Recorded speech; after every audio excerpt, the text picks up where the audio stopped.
Good morning to all of you students. आइए हम अगला टॉपिक पे बात करते हैं और वो टॉपिक है हमारा सरकारी बजट। बहुत अच्छा टॉपिक सरकारी बजट है ना। सरकारी बजट के बारे में देखते हैं। आप तो जानते हैं सरकारी बजट किसे कहते हैं कि सरकार का आय व्यय के लेखा जोखा को सरकारी बजट कहते हैं। ठीक है, आइए आगे देखते हैं। सरकार की अनेक जिम्मेदारियां होती है, उसे कई कार्य करने पड़ते हैं, जिनमें से कुछ की चर्चा हम ऊपर कर चुके हैं, बिल्कुल कर चुके हैं। इन कार्यों को करने के लिए सरकार को पैसा एकत्र करने और फिर खर्च करने की जरूरत होती है। इन कार्यों को करने के लिए जितनी धनराशि की आवश्यकता होती है, उसे लोगों से कर टैक्स के रूप में एकत्र की जाती है। सरकार कई तरह के कर लगाती है, जिसकी चर्चा हम इस अध्याय में करेंगे। सरकार जो कर वसूल करती है उसे राजस्व कहते हैं। क्या कहते हैं? राजस्व कहते हैं। ठीक है। सरकार को खर्च करने के लिए राजस्व की जरूरत होती है। सरकार के राजस्व और उसके खर्च का पूरा लेखा जोखा बजट कहलाता है ना। बजट में इन बातों का विवरण होता है। आइए देखते हैं कौन कौन से बातों का विवरण होता है बजट में। देखिए, ये एकदम बिल्कुल आपको ध्यान रखने हैं कि कौन कौन से बातों का विवरण होता है। देखिए, सरकार कितना पैसा खर्च करती है, ये पहला विवरण हो गया। दूसरा विवरण है अलग अलग विभागों को खर्च करने के लिए कितनी धनराशि यानी कितनी राशि दी जाएगी, इसका विवरण अर्थात शिक्षा, खाद्य सुरक्षा, रक्षा आदि मदों पर कितना खर्च किया जाएगा, इसकी विस्तृत जानकारी बजट के लिस्ट में होती है। बजट होता क्या है? एक बजट पत्र है, उस पत्र में सारा चीजें लिखा रहता है, आय व्यय का लेखा जोखा, है ना। अगला है तीसरा, कौन कौन से कर लगाए जाएंगे और इनसे कुल कितना राजस्व संग्रहित किया जाएगा, साथ ही किन किन करों की दर में परिवर्तन किया जाएगा, है ना। चौथा बात कर रहा है कि सरकार के खर्च अगर संग्रहित राजस्व से अधिक है तो कितनी राशि उसे उधार लेनी पड़ेगी, है ना। देखिए कि सरकार के खर्च अगर संग्रहित राजस्व से अधिक है तो कितनी राशि उसे उधार लेनी पड़ेगी। मान लीजिए, मैं मानता हूं यहाँ पे आप एक उदाहरण से समझिए कि अगर सरकार के पास 1,000 रुपए है, एग्जाम्पल फॉर, हालांकि इससे ज्यादा होता है, तो 1,000 रुपए है और वो खर्च कर रहा है 1,200 रुपए यानी 1,200 रुपए।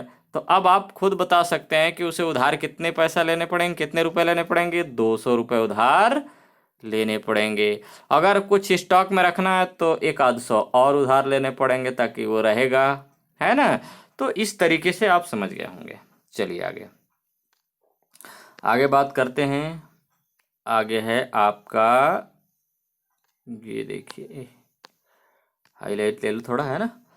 हम यहाँ वर्ष 2016-17 के लिए छत्तीसगढ़ सरकार के बजट की कुछ मुख्य बातों की जानकारी दे रहे हैं।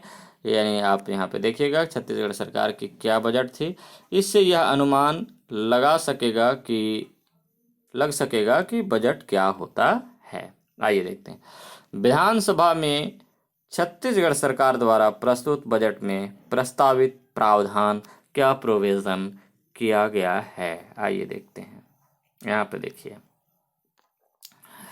अब ये आप देखने का प्रयास करें कि पहला बिंदु दिया हुआ है 2016-17 में कुल 70,000 करोड़ रुपए खर्च होंगे, जो 2015-16 की तुलना में 6% ज्यादा है। कितने हैं? 6% ज्यादा है। ठीक है। वर्ष 2016-17 में कुल राजस्व 62,000 करोड़ रुपए संग्रहित होगा, जो 2015-16 की तुलना में 5% ज्यादा है। ठीक है। अब सोचिए कि 2016-17 में खर्च होगा 70 करोड़ और जमा कितना हुआ है 62 करोड़। तो सरकार को उधार कितने करोड़ लेने पड़ेंगे 8 करोड़। ठीक है, आगे आइए। और खर्च किस किस में करेगा वो भी देख लेते हैं, तब तो पता चलेगा ना। देखिए 2000 वर्ष 2016-17 के लिए शिक्षा, सड़कों व पुलों, पेंशन, दवाइयों व सार्वजनिक स्वास्थ्य के लिए आवंटित राशि में बढ़ोतरी की गई है। इसके विपरीत खाद्य एवं संग्रहण विभाग के लिए आवंटित राशि में काफी कटौती की गई है। ठीक है, ताकि कम खर्च हो, है ना, क्योंकि उनके पास आय कम है, खर्च ज्यादा है, तो थोड़ा सा कटौती किया जाता है। ठीक है, ताकि खर्च कम किया जा सके। वर्ष 2016-17 में बिक्री कर में 12,000 करोड़ रुपए की राशि प्राप्त होने की संभावना है। क्या बोल रहा है कि बिक्री कर मतलब जानते हैं ना, जैसे मान लीजिए वस्तु जो बिकता है उस पर जो टैक्स लगता है उससे कितना रुपए राशि प्राप्त होगा, इनकम होगा 12,000 करोड़ रुपए। ठीक है, उसके बाद अगला बिंदु पर आइए देखते हैं। तो ये हो गया आपका, है ना। आगे आइए देखते हैं। आगे आपका है यद्यपि बजट सरकार द्वारा तैयार प्रस्तुत किया जाता है, यानी तैयार और प्रस्तुत किया जाता है, लेकिन इसे पारित करने में विधानमंडल की अहम भूमिका होती है। भारत के संविधान में यह व्यवस्था दी गई है कि केंद्र बजट संसद में प्रस्तुत और पारित किया जाएगा, राज्यों का बजट संबंधित राज्य के विधानसभा में प्रस्तुत और पारित किया जाएगा।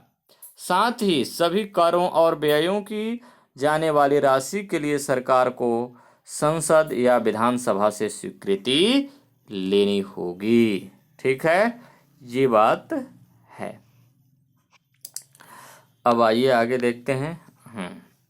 यहाँ पे एक क्वेश्चन आपको मिल जाता है, बजट पारित करने के लिए विधानमंडलों की मंजूरी क्यों जरूरी है। ठीक है, और दूसरा है सरकार को खर्च करने और कर वसूलने की पूरी स्वतंत्रता क्यों नहीं दी गई है। ये दोनों। ठीक है, बजट पारित करने के लिए विधानमंडलों की मंजूरी क्यों जरूरी है। थोड़ा सा मैं आपको बता देता हूं कि देखिए बजट पारित करने के लिए विधानमंडलों की जरूरी इसलिए या मंजूरी इसलिए जरूरी है क्योंकि देखिए जितने भी विधानमंडल में लोग बैठे हुए होते हैं वो जनता के प्रतिनिधि होते हैं और जनता को डिमांड होता है और जनता की मांग के आधार पर, क्योंकि उनको काम करना है जनता में ना, तो जनता में जब काम करना है, जनता के बीच में जाके काम करना है, तो उनका मंजूरी तो जरूरी है। अगर नहीं होता है तो फिर ये गड़बड़ है। ठीक है, तो चलिए आगे हम बात करते हैं। आप उसमें पढ़ करके और लिख लेंगे, उसमें कोई बहुत बड़ा जो है क्रिटिकल साइंस नहीं है। बजट पर संसदीय नियंत्रण के पीछे धारणा यह है कि हमारा देश एक प्रजातांत्रिक देश है जिसमें चुने हुए जनप्रतिनिधियों को बजट पर नियंत्रण के अधिकार दिए गए हैं। वे चाहते हैं कि सरकारी राजस्व का सही उपयोग हो तथा कर संग्रहण करने की प्रणाली उचित और पारदर्शी हो। कर जो हम इकट्ठा करते हैं वो उचित भी हो और पारदर्शी हो ताकि सबको पता रहे कि कितना कर इकट्ठा हुआ। सरकार द्वारा प्रस्तुत बजट आम लोगों के प्रति जवाबदेह होना चाहिए। इसके साथ ही लोक कल्याणकारी अर्थात जनता की कल्याणकारी तथा देश की जनता की अपेक्षाओं के अनुरूप हो। चूंकि बजट सरकार की योजनाओं और विचारों का दर्पण होता है, इसलिए प्रतिनिधियों को यह भी सुनिश्चित करना चाहिए कि सरकार विकास के मार्ग में चलती रहे और इस दिशा से भटके नहीं। ठीक है। संसद का बजट सत्र लोकतांत्रिक प्रक्रिया का एक महत्वपूर्ण हिस्सा होता है। बजट पारित करने से पहले उस पर क्या करना है, उस पर कई दिनों तक लंबी चर्चा की जाती है। विपक्ष सरकार के बजट पर बहस, आलोचना और रचनात्मक सुझाव देकर अहम भूमिका निभा सकती है। सरकार की जवाबदेही को लेकर आम लोगों की ओर से भी सीधा दबाव पड़ता है। यहाँ इसका एक उदाहरण प्रस्तुत है। आइए देखते हैं वो कौन सा उदाहरण है। लिखा है जनता की भागीदारी और बजट। जनता की भागीदारी और बजट। देखते हैं जनता की भागीदारी और बजट। बजट सरकार के कार्यक्रमों और नीतियों को अमल में लाने का एक माध्यम होता है। पर्याप्त बजटीय प्रावधान और पैसे का समुचित प्रबंधन नहीं होने पर सरकार की योजनाएं और कार्यक्रम केवल वायदे बनकर रह जाते हैं। ये बात बोला जा रहा है कि सरकार यानी बजट सरकार के कार्यक्रमों और नीतियों के अमल में लाने का एक माध्यम होता है। पर्याप्त बजटीय प्रावधान और पैसे का समुचित प्रबंधन नहीं होने पर सरकार की योजनाएं और कार्यक्रम केवल वायदे बनकर रह जाते हैं, सिर्फ क्योंकि नेता जब आते हैं चुनाव में वादा करके चले जाते हैं और उसका विकास नहीं करते हैं। ठीक है। उसके बाद आइए एक और टॉपिक अगला है, उसको देखते हैं। राष्ट्रीय खाद्य सुरक्षा कानून के प्रभावी क्रियान्वयन के लिए रोजी रोटी अधिकार अभियान। अब देखिए, एक एनजीओ यानी नॉन गवर्नमेंटल ऑर्गेनाइजेशन के कार्यकर्ताओं ने दिल्ली सरकार से मुलाकात की।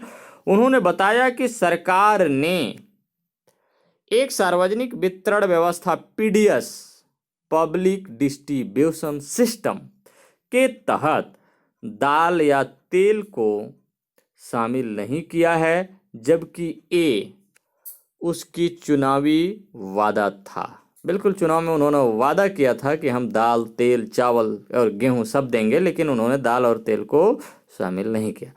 कई राज्यों में सार्वजनिक वितरण प्रणाली पीडीएस के तहत दाल या तेल उपलब्ध करवाया जाता है। इतना ही नहीं, शनिवार को होने वाले पब्लिक ऑडिट को भी बंद करवा दिया गया है। उचित मूल्य की दुकानों में राशन कब तक पहुंच जाएगा, इसकी सूचना देने वाले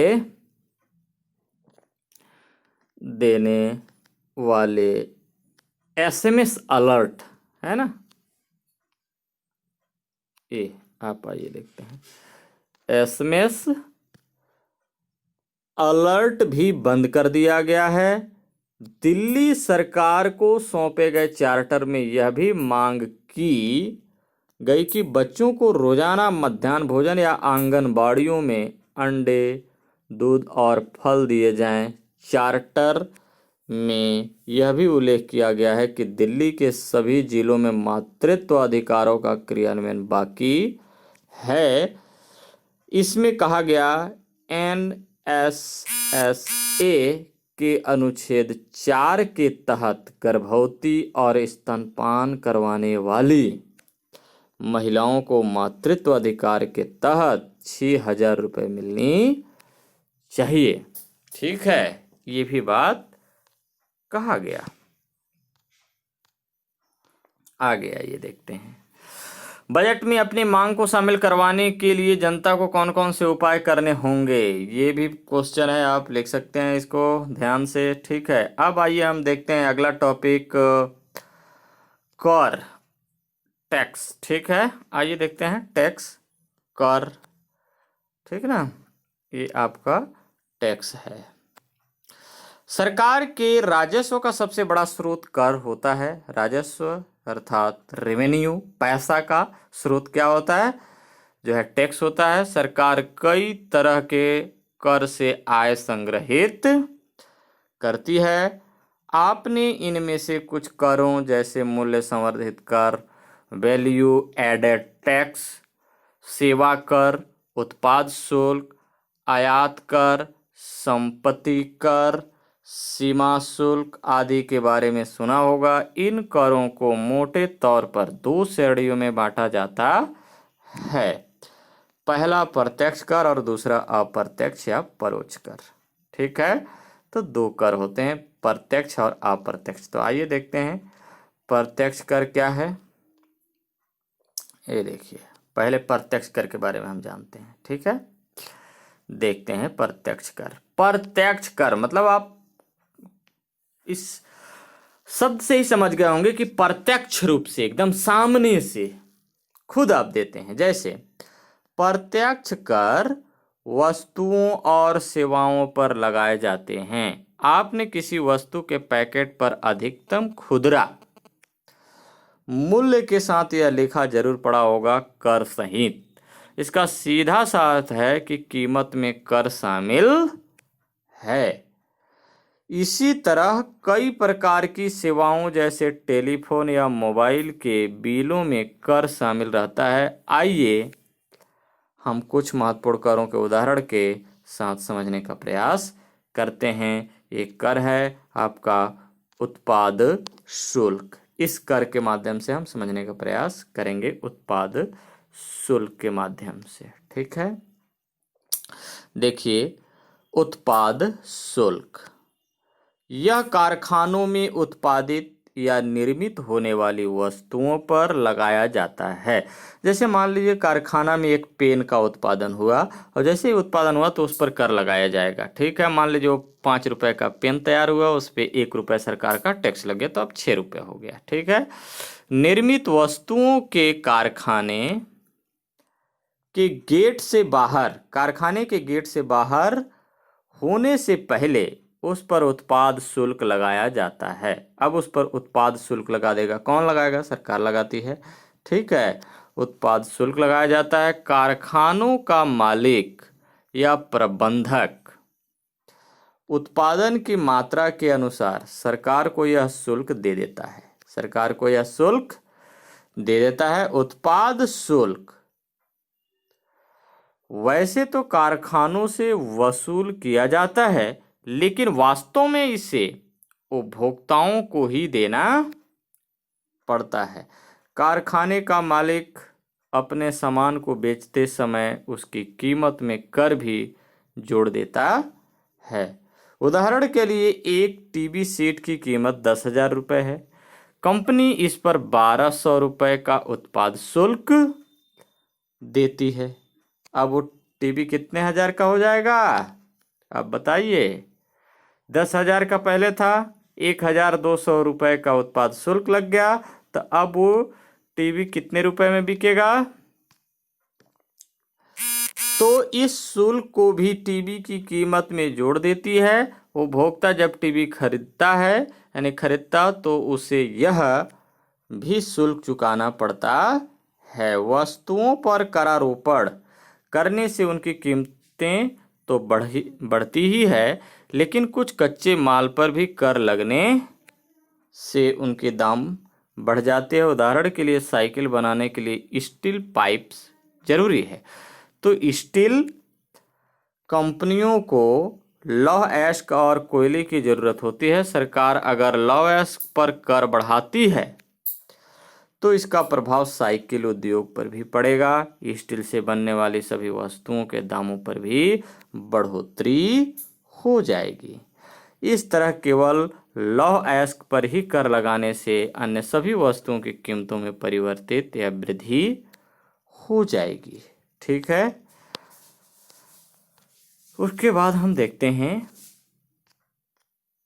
क्योंकि उत्पादन की प्रक्रिया एक दूसरे के साथ श्रृंखलाबद्ध रूप से जुड़ी रहती है, जिसके कारण इसका व्यापक प्रभाव देखने को मिलती है। ठीक है, मैं आपको थोड़ा सा बात बता दूं कि आप यहाँ पे थोड़ा सा एक एग्जाम्पल के तहत कि देखिए अगर मान लीजिए कोई सा भी वस्तु मैं 100 रुपया में खरीदता हूँ, तो आप इससे पहले समझिए इसको, या तो फिर मैं इसको बता देता हूँ कि ये वस्तु देखिए कैसे होता है। मान लीजिए एक प्रोडक्ट 100 रुपया में बना, कारखाना में बना। जैसे ही कारखाने में बना तो सरकार इस पर क्या ले लिया, टैक्स ले लिया। मान लीजिए इसका 10 रुपये ले लिया टैक्स, तब 110 रुपया का हो गया ये। ठीक है, 110 रुपया का हो गया ना। तो ये उत्पाद शुल्क, ठीक है, 10 रुपया लग गया। अब अगर मान लीजिए जैसे ही वो मार्केट में जिस वस्तु को लाएगा तो भाई अपना फायदा कमाएगा कुछ कि नहीं कमाएगा, तो वो भी अपना 10 रुपये फायदा जोड़ देगा, तब 120 रुपया में आया।